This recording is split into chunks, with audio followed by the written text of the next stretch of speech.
All right, here we go. Today we have Slim Jxmmi of the multi-platinum group, Ray Sremmurd. Welcome back to Vlad TV. What it do, Vlad? This is really a full circle moment because I think I did you guys' first interview ever. Yeah, that's tight. That's tight. Right when you guys got signed. Yeah. When No Flex Zone first dropped, sort of by accident because I was at Interscope Records. Yeah. And we just did the interview on the spot. And now look, this is like 10 years later. Millions of records sold. Yeah, tours. Tours everywhere. Ups and downs. Yeah. But you're still here. You're still doing great, man. You know, very proud of what you've accomplished since then. Thank you. You know, music industry is a very uncertain place. Yeah. And what you guys kept doing, song after song, album after album, man, all you could do is salute it. Yeah, I appreciate that. Well, we have done an interview before, but I never really got your whole story. So I want to start in the very, very beginning. So you're originally from California. Yeah, I'm originally from California. Okay. Which part? I'm from Monterey. Okay. And your mom worked in the Army. Yeah, my mom went to the Army. So you guys moved around a lot. Yeah. Okay, because you guys went to Texas, I guess. Yeah. Maryland. Then you ended up in Mississippi. Yeah. How old were you when you were in Mississippi? So when I was in Mississippi, I don't know. I think it was a couple times we lived there from different ages. So like 10, 12, like 14 through like 18, 19, 20, like that. I mean, was it tough jumping around from place to place, you know, making friends and then not having them the next year, going to a different school and so forth? We was kind of used to it because we was like, my mom was in the Army for a while, so we bounced around and all that type of stuff. So it never was a thing to us, you know what I'm saying? I feel like we was very good at adapting. Okay. So now you're in Mississippi and you started working on music around 10 years old? Yeah. Okay. What made you want to start into it? It's just a thing. It was just like what we wanted to do. You know, every kid has like a passion, and my passion was music. I was in band and all that type of stuff. I could read music. I was first chair, all that type of good stuff. You know what I'm saying? I just like to rap. I just love rap. Okay. And, you know, you were in Tupelo, Mississippi? Yeah. Okay. And that's, you know, you had a stepdad at the time. And what was it like in Mississippi during that time? It was just like you go to high school, you get out in the summer, it's fights. It's like just country stuff. It's real country. Mm-hmm. It's just real country. Like, it's country shit. Well, you talked about how your stepdad was trapping during this time. Yeah, my stepdad, yeah, he sold drugs, but he never really tried to expose us to that. And, you know what I'm saying, that was one thing I appreciate about him, but he never tried to expose us to that. But we were around a lot of different things, you know what I'm saying? Okay. Like, different people. Were you getting into any sort of trouble during this time? Nah, during that time, I was a good student. I was a good kid, you know what I'm saying? I liked to dance and all that type of stuff. I was artistic. Right, and you were doing like regular jobs. You were at Kroger's, Olive Garden, McDonald's, worked at a factory. I worked in a factory, yeah. Okay, so you were really like hustling and you were trying to do it the right way. I was staying out the way because I never really saw anything good like that made me want to sell drugs or nothing, you know what I'm saying? I got to see people selling drugs, so it was like, I never saw nobody rich selling drugs, so I was trying to find another way. Okay. Now, Soulja Boy, he came from Mississippi as well. Yeah, Soulja Boy, yeah. And was that the first person you saw kind of make it out of that area? Yeah, man, we heard of Soulja Boy. That was real big. He started a lot of trends down there, you know what I'm saying? Like, he had the big clothes, the big shirts and stuff, you know what I'm saying? The glasses, when you wrote your name on them and stuff, and all that type of stuff. The dancing, me and my brother, we used to dance. Do all that type of all the crank dance, we could do all of them and like all that type of stuff. It was the beginning of the YouTube era, I feel like, when people would put videos up on YouTube. And me and my brother did that a lot. That was one of the ways we started taking off. Okay, so you started rapping at 10, and then at one point you guys formed a group, them Out-of-State Boys. Yeah. But why that name? Because we wasn't from Mississippi. We moved around a lot. And so the way we thought and we looked at stuff, it was a lot different. The music we made, it wasn't the same as the music that was around us.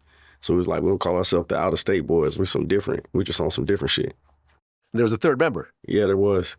Lil Pants. Mm-hmm. Kind of an interesting name. Yeah, Lil Pants. His daddy was Big Pants. Oh, okay. Yeah. Okay, and you guys had different names back then. Yeah. Swae Lee was Kid Crunk. Kid Crunk. You turn the shit up. And you were Cali Boy because you used to live in California. Cali. Yeah. Okay. And so you guys, you know, have them Out-of-State Boys. the out-of-state boys really do anything during that time? Did you Yeah, guys we make any did. kind of noise? Yeah, we was making noise in the city, a lot of noise. We was doing YouTube, and we had this thing called Bebo. It was just like Facebook, but it was like before that you could make your own pages and stuff, and people would put our music from our YouTube on their page, like everybody from the city. And we'll have like, it was this thing to give out hearts back then. So like they would give you hearts if your stuff, if they like your music, if they like your pictures and stuff. So we have hella hearts, you know what I'm saying, collecting hearts. Everybody in the city was fucking with us. All right. And you were keeping a regular 9-to-5 job, and you guys were like buying equipment with your job money. Yeah, So you guys were kind of investing in yourselves early on. yeah. Okay. So you guys had like your own home studio and everything? We had a home studio. We had programs. We had to figure out ways to get our own programs, and yeah, we just learned how to engineer and all that stuff. Okay. And even though you guys were kids, you started performing in clubs. Yeah, Like, how old were you when you performed in your first club? I think I might have been 16. Swae was probably like 14. Okay. So underage Yeah, in the clubs. But what was that like? it was cool because, you know, we didn't drink or nothing like that. And then our mom used to come with us sometimes. She used to like take us to these events. They'll be in the club, and we'll be like the youngest. We would be the youngest group there, and we would show out. So we would kill all. Our music was crazy. We was recording, producing, and engineering our own stuff. We was on some other world shit at that time. Okay, but the money wasn't coming in yet. You guys were just doing it and Yeah, just out trying the to build love. a name. Yeah, Okay, so there was a situation when you were like a teenager where you got arrested at a basketball court. yeah. Tell me what happened. I just got out of school from doing my senior project. I went to the park because there was a lot of people at the park. It was packed out. All the girls was there from all the surrounding towns, and it looked like a place I wanted to go. So I put my backpack down, went to the park. I was chilling. My brother was playing basketball. I was still in my school clothes, so I was fresh, you know? So I was just chilling. Police showed up. They wanted to clear the park because somebody called it in because it's a lot of black people together, so they thought it was going to be a fight. And for some reason, they singled me out and they told me to leave, and I didn't want to leave. So they arrested me and I went to jail. Okay, how many days? I went to jail just a weekend. It was just a weekend. The Thursday- weekend's still a weekend, though. Yeah. You know, you've never been in jail before? Like, I've Yeah. done a weekend before. Yeah, it was cool though. It was a lot of people that I knew from Okay. around the neighborhood was there, so it was really cool. I mean, going from California to Mississippi, was there just like an air of racism that you weren't used to? I feel like you think it would be, but it wasn't really like that. Like, it was a pretty cool atmosphere. I didn't have to experience a whole bunch of racism.